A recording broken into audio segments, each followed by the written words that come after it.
Over the years, the door's opened to alternative theories, and one of them, as uncomfortable as it is, refuses to disappear.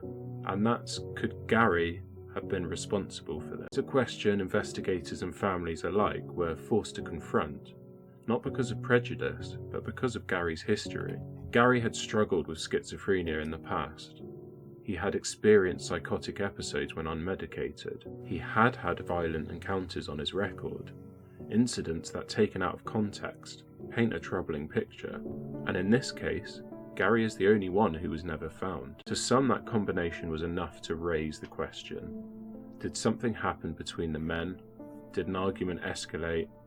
Did Gary, in a moment of breakdown, harm the others and flee into the wilderness? But when investigators looked closely at that, another theory began to unravel. First, there was no evidence of violence on any of the recovered remains.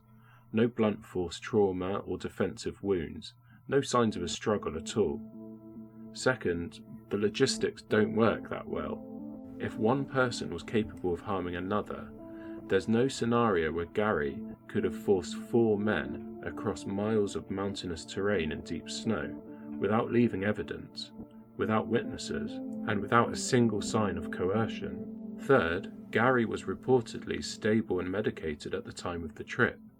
His last medical appointment had just been days earlier. Those closest to him said he was functioning completely normally, excited about the tournament, planning for the future. And perhaps most importantly, is that if Gary had acted violently, the scene would look very different. You wouldn't expect to find men dying slowly of exposure. You wouldn't expect Ted to survive for weeks in a trailer. You wouldn't expect careful, almost deliberate movements.